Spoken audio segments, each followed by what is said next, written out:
Breaking news for you. Breaking news from Tigray, where a 9-member high-profile committee has been formed.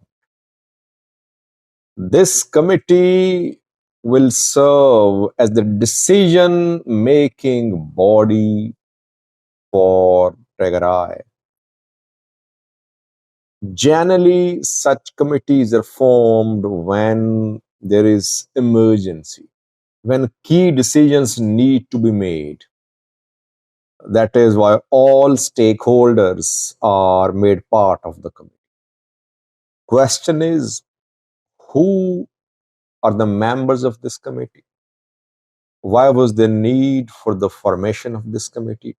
Could this committee be linked to likelihood or fear of war between Tigray and federal government? Welcome to my views and news. Thanks for watching the channel, viewers. A 9-member, high, fully empowered command post has been established, or you can say a committee has been formed. I would call it a committee. I would call it a council, not a command post, because generally term command post is used for military committees. When military establishes its presence in some area and establishes its headquarters there, we call it establishment of command posts there. So command posts are generally led by military, not by civilians. This committee has participation of both civilians and journals.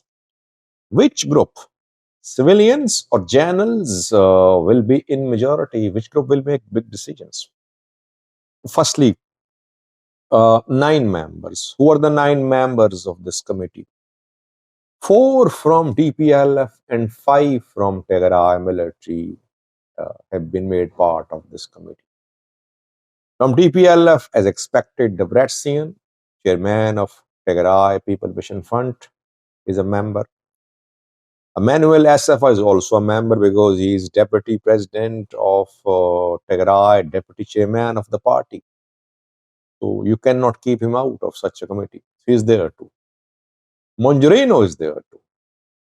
Patlava Gizab, who is from the Debretsion group, who is in support of strategic alliance with Eritrea.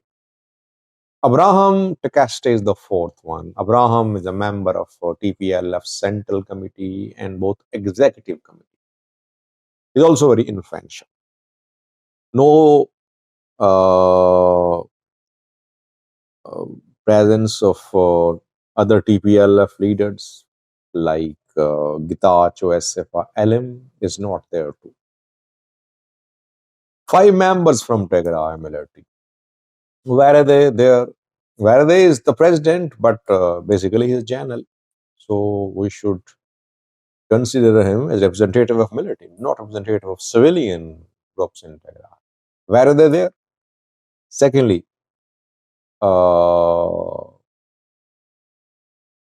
Hisseha Manjos there, who has been working as head of peace and security in Tigray. Thirdly, Migbe, General Migbe Hale. Fourthly, General Johannes John Mendid. Fifthly, General Vedi Ambaite, General Haile Selassie. Interestingly, majority of these generals is extremely anti Getachew group, heavily pro TPLF. People like Migbe, who in the past suffered at the hands of TPLF, are now TPLF supporters. Johannes, everyone knows, is openly calling for restoration of TPLF's status. He is more TPLF perhaps than TPLF leaders. Vedi Ambaite is also pro-TPLF. He's the man who spoke a few days ago and talked about preparation for war. Both Johannes and Vedi Ambaite in some recent talks said that federal government is weak now. federal government's allies, which supported federal government of Ethiopia during war, recent war, uh, have dished federal government. Now Tigray is stronger. Federal government's allies are now with Tigray, or they're neutral. Fiseha is also heavily pro TPLF. Where they keeps his calm, tries to be neutral, but everyone knows that he just supports the stronger sides. Stronger side in Tigray is TPLF. Some of these generals were suspended by Getachew when he was the president. He suspended Migbe, I think. He suspended Fiseha too. Why? Because he criticized them for supporting the Bretson group. So, 9-member committee formed, military in majority. 5 members from military, 4 from TPL. No opposition. It means the decisions about the future of Tigray will be made by TPLF and Tigray. There is no third player which is going to be consulted. Getachew group wants to be the third player. They have formed a party. TPF wants to be a third player as well. Opposition parties want to be third player, but no third player. TPLF wants to continue having political dominance in Tigray through Tigray military. And Tigray military also agreeing to TPLF's dominance, neglecting other players in Tigray. During recent Tigray war, I remember that a similar committee was formed. That committee used to make big decisions. And that committee had both military leaders and politicians. Sadkan, Varade, the Bretzian, Gitacho, they were part of that committee. I remember, I did some videos, I remember back then about that committee. Such committees are formed when key decisions need to be taken. And for the decision to be taken, all stakeholders need to be on one page. Or at least when all the stakeholders need to be at the table to give their opinions and reach a decision. The formation of this committee indicates that big decisions are being made, will be made, which could be about war, which could be about relation with the federal government, which could be about status of TPL, which could be about alliance with Eritrea, etc., which could be about Volkai, etc. TPLF legally is not recognized now. It is not in a position to continue operating publicly, legally, because its status has been revoked. Its license has been cancelled as a political party. It wants restoration of its status. Federal government, National Election Board of Ethiopia, not agreeing to restoration. NEBE registered TPLF as a new party. TPLF rejected the registration. Then NEBE revoked TPLF's registration. So through the formation of this committee, TPLF has managed to ensure its political survival, at least in Tigray. You know, though TPLF, according to federal government, according to federal laws, is not any group now, any party now in Ethiopia.